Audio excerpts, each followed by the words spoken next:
This is the accusation. They're throwing around the word treason. I hate to say this, but President Barack Obama, there is now incontrovertible evidence that he was the spearhead of a seditious conspiracy to subvert the will of the American people and overthrow the United States government back in 2016. They're saying that Obama knew that Russia did not meddle in the election, did not have any impact. Once celebrated as the face of hope, Barack Obama now finds his legacy under fire.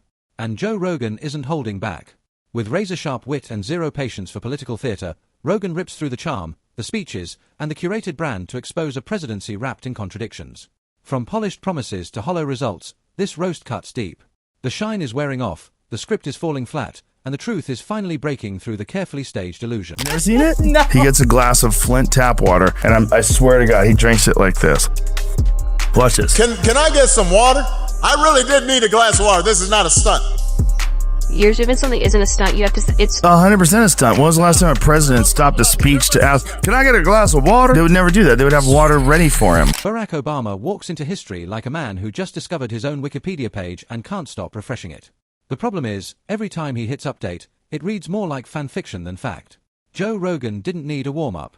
He came in swinging like a guy who just realized the emperor is not just naked, he's selling his wardrobe on Netflix. Obama did it, where he repeated that lie about Donald Trump talking about white supremacists, saying they're very fine people on both sides. Let's play it. Said that there were very fine people on both sides of a white supremacist rally. You had some very bad people in that group, but you also had people that were very fine people on both sides. And you had people, and I'm not talking about the neo-Nazis and the white nationalists, because they should be condemned totally. But you had many people in that group other than neo-Nazis and white nationalists, okay? That's crazy. I have never seen. The Obama mythology has been polished so many times it's practically a mirror.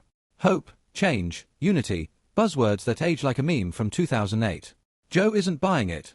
The way he unpacks Obama's legacy feels less like a critique and more like a demolition with a smile, because beneath all that smooth-talking charm and presidential pose is a man who pulled the strings, ducked the blame, and now floats above accountability like a guru with a drone strike button. Must, absolutely must, hold every one of these criminals accountable for the crimes that they committed. They are the most heinous crimes committed in American history. But yet promoted this idea. James Comey, John Brennan, Clapper, Rice, Biden was in the meeting. They briefed Barack Obama on Hillary Clinton's plan to, quote, tie Trump to Russia collusion lies. It consumed our national discourse. Obama spent 8 years styling himself as the philosopher king of modern America. Smooth voice, slow hand gestures, the whole professor on a hammock vibe. But Rogan didn't fall for the cadence hypnosis. He knows that behind that carefully calculated calm was a presidency filled with moves so questionable, even magicians were confused. They said he was the cool president. Rogan's take, cool is great, until you're using it to ice public outrage while playing puppet master backstage. But every other president got roasted. And one time, during the White House press correspondence thing, Obama went on stage and he roasted Trump. And one of the lines he said to Trump, he said, "I'm one thing that you'll never be," which is the president of the United States. Because this is when Trump was trying to claim that Obama's from Kenya. Do you remember that? Yeah, yeah. The birther stuff. Yeah. Which is wild. That stuff was wild. If you're enjoying this video, please make sure to subscribe to the channel and hit the bell icon. Let's talk foreign policy. Because when it comes to exporting chaos with a smile, Obama made it an art form. The guy had more drone strikes than a gaming tournament.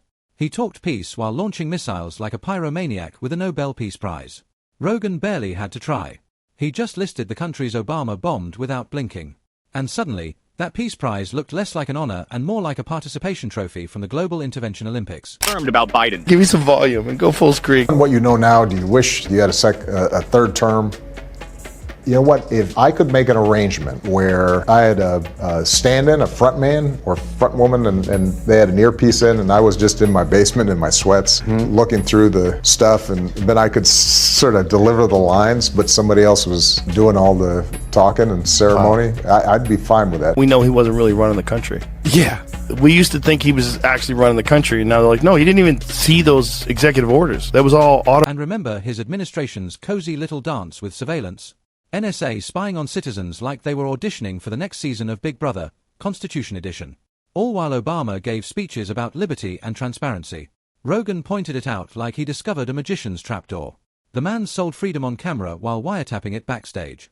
Somehow, in his America, transparency meant everything but his own record.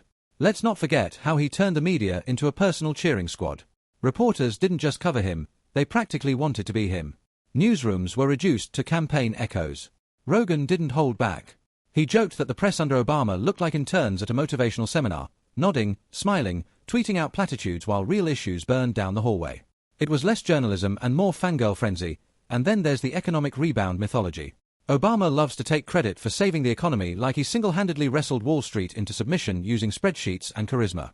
But Rogan called out the scam. Bailouts for the suits, crumbs for the streets, and somehow he's still getting standing ovations from people who couldn't get a raise during the so-called recovery. Joe laid it bare. The recovery was real, all right, for bankers, billionaires, and brunch influencers. The rest just got speeches and slogans. The level of surveillance that this government is putting forward is insane. It is crazy. And remember when Obama was confronted about it? He's like, it's just metadata. Metadata. No worries. Yeah, it's fine. Just trust us. Just metadata. Yeah. We're just collecting metadata. And Snowden's like, no. I was reading people's emails. Right. Yeah, we all read emails. And there was some report, I forget her name, like they were deleted. She was on her computer and you could see the file being deleted right in front of her. She took a video with her camera. I think Ed Snowden should be allowed to walk free. Let's not skip the celebrity transformation. After 8 years of politics, Obama didn't just retire, he rebranded. Suddenly, he's producing documentaries, crafting playlists, narrating his own greatness like it's a Ken Burns series starring himself. Rogan found that hilarious. The man went from commander-in-chief to content creator-in-chief. Rogan found the hypocrisy almost poetic. Obama preached climate anxiety while acquiring beachfront property like the sea levels were just a rumor started by Fox News. His climate sermon was as convincing as a diet coach binging donuts behind the curtain. Then came the Russia saga. Oh, not the one with Trump, the one where the Obama administration stood back in 2016 like confused librarians watching the system crash. Rogan pointed out how Russia ran wild with election interference while Obama was either too distracted or too disinterested to act. They knew it was happening. They watched it happen. Then they acted shocked when the results rolled in. Obama's version of cyber defense was basically a long sigh and a strongly worded memo. And Joe wasn't going to let that slide.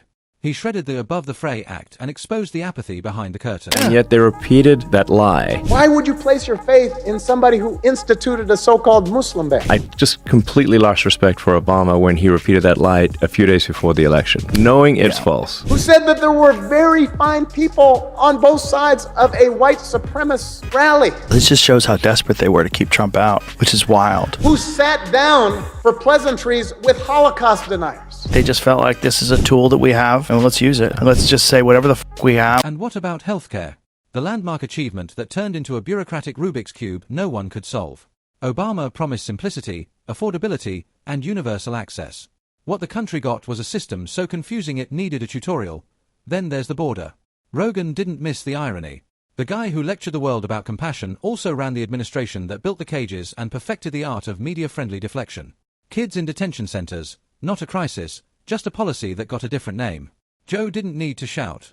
He just held up the record like a mirror, and Obama's reflection looked a lot more like a polished politician than a moral leader, and the gun debate, another masterpiece in selective passion. Obama cried on camera, gave stirring speeches, and then did nothing. Rogan couldn't help but notice.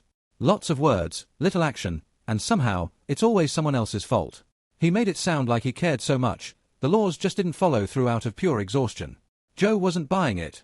He saw it as vintage Obama, emotionally compelling, functionally absent. I think the best people age the hardest. I think Obama was probably like a very idealistic young man. Oh Lord, what's going on now? Who's hollering? I can't even see it. Who really wanted to change the world. And that dude aged more than anybody. I mean, I'm getting old, so I can't hear that well. I can't see that good. Who aged the least? Trump just This is something that he just brushed that shit off his shoulders like it was nothing. We knock on wood wherever we may have wood, that I'm in very good health. I just won 2 club championships, not even senior, 2 regular club championships. To do that. Joe also unpacked the cult of personality, the followers who treat Obama like a cross between Gandhi and a tech CEO.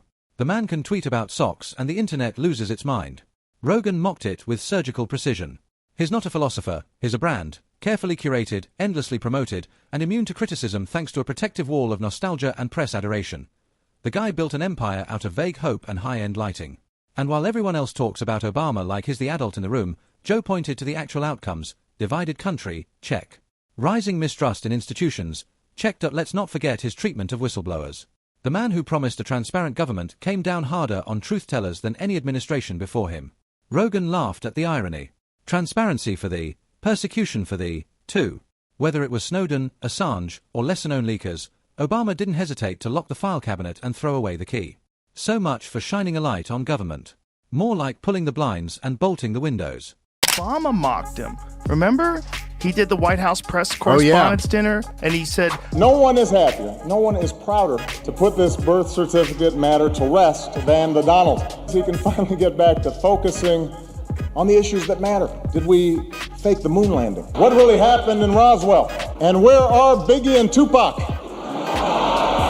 You see Trump in the audience going, He made fun of You're talking a psycho. Yeah. You're talking, and even now, as a private citizen, Obama can't resist popping into the spotlight to drop half-baked advice like a wise uncle who hasn't read the room in years.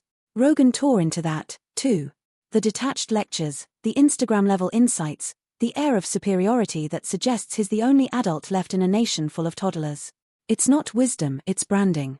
He was better than the next guy. Rogan wasn't having it. That's not leadership, that's marketing.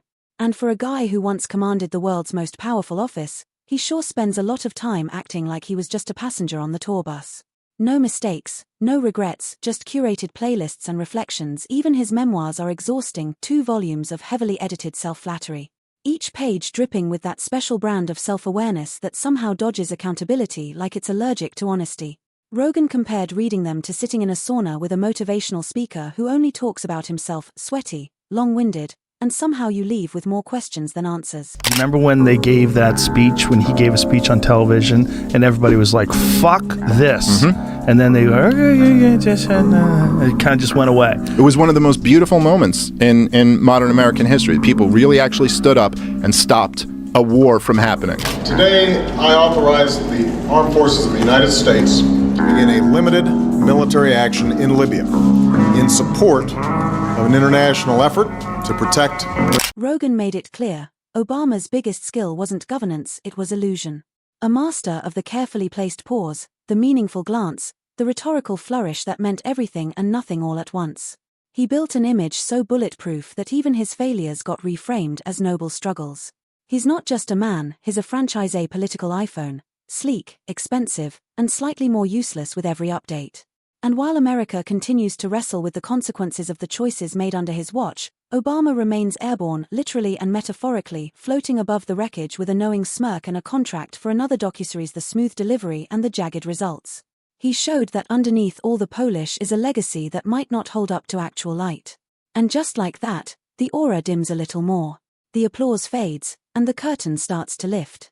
This story isn't over, it's just finally getting honest. I was watching Daniel Negreanu, the great poker player, was on Tim Pool's show, and they were talking about his shift in political ideologies, and then a lot of it came from when they were accusing Trump of saying that thing that Obama repeated falsely during the campaign. He was talking about white nationalists and neo-Nazis and saying there's very fine people on both sides. But you also had people that were very fine people on both sides. And Negreanu, he had heard the clip where Trump said it, where it was edited. He'd never seen the full thing. And then once he saw the full thing, he was like, what the fuck? And it immediately made him realize, like, oh my God, they're lying. This is years after Daniel had known it was false. And then Obama's sitting right next to Trump and they're joking around with each other. Hey, pal, I know you're a neo-Nazi lover, you Because the truth is, charisma doesn't pay the tab history leaves behind. While Obama rides off into the Netflix sunset, the ripple effects of his smooth-talking presidency keep punching holes in the foundation. Joe didn't just question the narrative, he shredded it, reminding everyone that being likable doesn't equal being effective. From corporate bailouts masquerading as economic justice to drone diplomacy passed off as peacemaking, his legacy isn't a triumph. It's a carefully managed script that's starting to crack at the seams.